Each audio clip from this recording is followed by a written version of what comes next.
Hey, Namidan Surf Review. Just thought I'd give my thoughts on the 6'3 Milo versus the 6'6 Outlier X. If you usually surf smaller, mushier surf, or just want a dedicated small wave beast of a board, the Milo. It's a board with a full rail and outline, flies on the line, requires less effort in pumping. It's definitely a board that felt like it did a lot of the work for you and made maneuvers feel easier and almost effortless because you had so much speed. It was also an easier board to turn and didn't require your back foot to be placed all the way in the back of the board. Personally, it was a board I loved in smaller waves, from ankle high mush to stomach high, more so than the Outlier X, and even more so than the Seaside and Beyond. If you surf breaks that have a wide variety of wave ranges from mush to overhead plus, or are trying to practice maneuvers in tighter sections of the wave, a solid one-board quiver, it's the Outlier X. Yes, you will have to put in a little bit more work in the smaller surf with more pumping, and it doesn't quite hold its speed as well in the flatter sections of the wave, but if it is a day with big sets too, you'll feel a lot more prepared than you will with the Milo. Rail line and overall volume in the Outlier X feels a lot more well distributed throughout the board, and the continuous rocker will help you fit better in tighter sections of the wave. Okay, let's talk about board comparison based on categories. I did give the paddle and wave entry to the Milo, which did enter waves slightly better. However, if you change the Outlier X fins to like a single fin or 2+1 setup, then the Milo will heavily out-edge the Outlier X.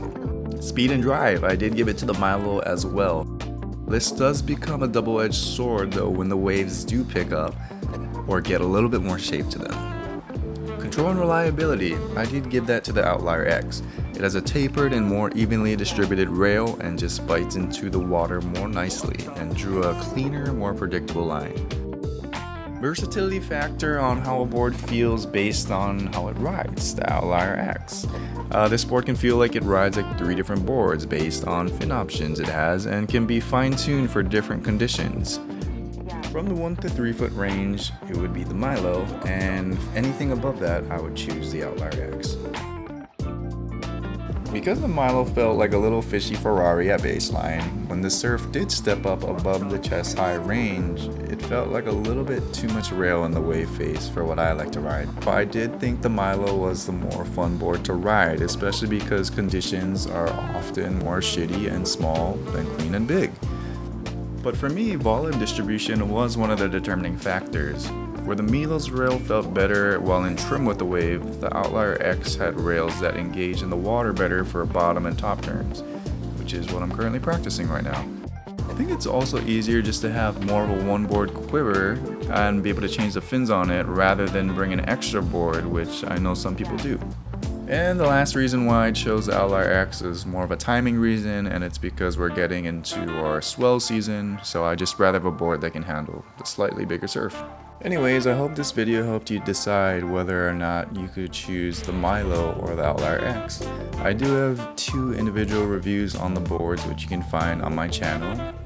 If this video helped you decide, please like, subscribe, and thank you for watching.